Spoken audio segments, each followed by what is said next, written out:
Noun के अंदर जो केस होते हैं किस किस तरह के होते हैं ये बताएं, ठीक है। तो यहाँ पर दे रखा है कि नाउन जो होता है वो किसी वर्ब का सब्जेक्ट भी हो सकता है, ऑब्जेक्ट भी होता है, कॉम्प्लीमेंट भी होता है और प्रेपोजिशन का भी ऑब्जेक्ट होता है। नाउन जो होता है वो कई तरह से यूज होता है। इसके अलावा क्या है, possessive case, case in apposition और नॉमिनेटिव ऑफ एड्रेस के रूप में भी यूज होता है, ठीक। तो सबसे पहला आता है सब्जेक्ट टू द वर्ब, ठीक। सब्जेक्ट टू द वर्ब यानी कि जो या सब्जेक्ट जो भी होता है, जब सेंटेंस में नाउन सब्जेक्ट के रूप में यूज होता है तो वो हो जाता है सब्जेक्ट टू द वर्ब। जैसे कि मोहन राइट्स अ लेटर, ठीक है। यहाँ पर मोहन और यहाँ पर दे रखा है सेकेंड एग्जांपल है the police caught a thief, ठीक। तो यहाँ पर पुलिस हो गया और यहाँ पर मोहन हो गया नाउन, ठीक, सब्जेक्ट टू द वर्ब में, ठीक। उसके बाद में हाँ यहाँ पर एक और नोट दिया गया है, इसको नॉमिनेटिव ऑफ एड्रेस या वोकेटिव केस भी कहते हैं, ठीक है। संबोधित करना किसी इंसान को, ठीक है, तो वो नॉमिनेटिव ऑफ एड्रेस के अंदर आ जाता है या उसको वोकेटिव केस भी कहते हैं, ठीक। उसके बाद में आता है सेकेंड नंबर पे है ऑब्जेक्ट टू द वर्ब, ठीक है।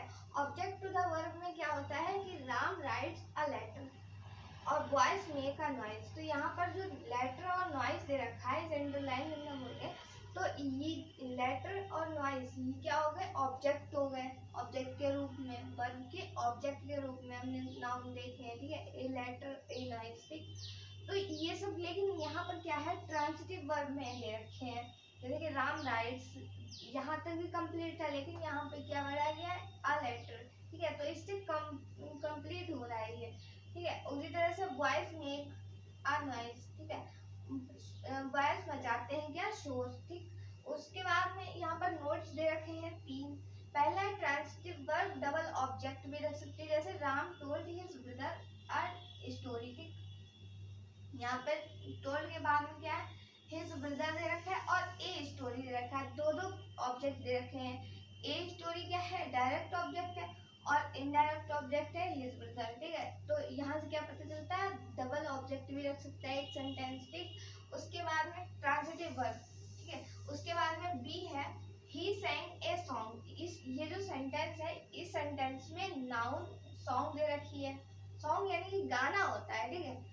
तो सैंग का ऑब्जेक्ट है ये, ठीक। सैंग क्या है वर्ब है, उसका ऑब्जेक्ट बन रहा है ही sang a song, sang verb है, वर्ब का ऑब्जेक्ट है, ऑब्जेक्ट क्या है नाउन है, नाउन बन रहा है, ठीक। उसके बाद आता है ऑब्जेक्ट सिंग, वर्ब से बना है। सिंग क्या है, सैंग की फर्स्ट फॉर्म है, सिंगिंग, ठीक है, सिंग्स, तो ये क्या है फर्स्ट फॉर्म है, सिंग सैंग संग, ठीक।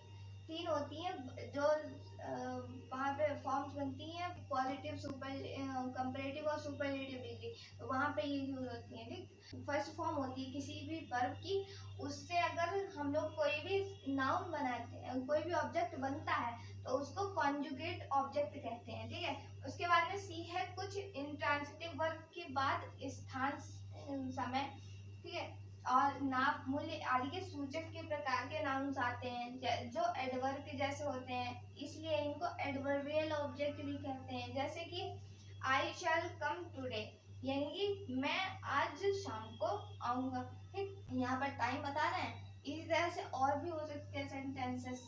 फिर इसका सेकेंड पार्ट भी आपको जल्दी देखने को मिलेगा, लाइक कर लीजिएगा, चैनल को सब्सक्राइब कर लीजिएगा। ऐसे ही वीडियोस एजुकेशन से रिलेटेड आपको इस चैनल पर मिलती रहेंगी और फिर मिलते हैं एक और नए वीडियो के साथ, तब तक के लिए धन्यवाद।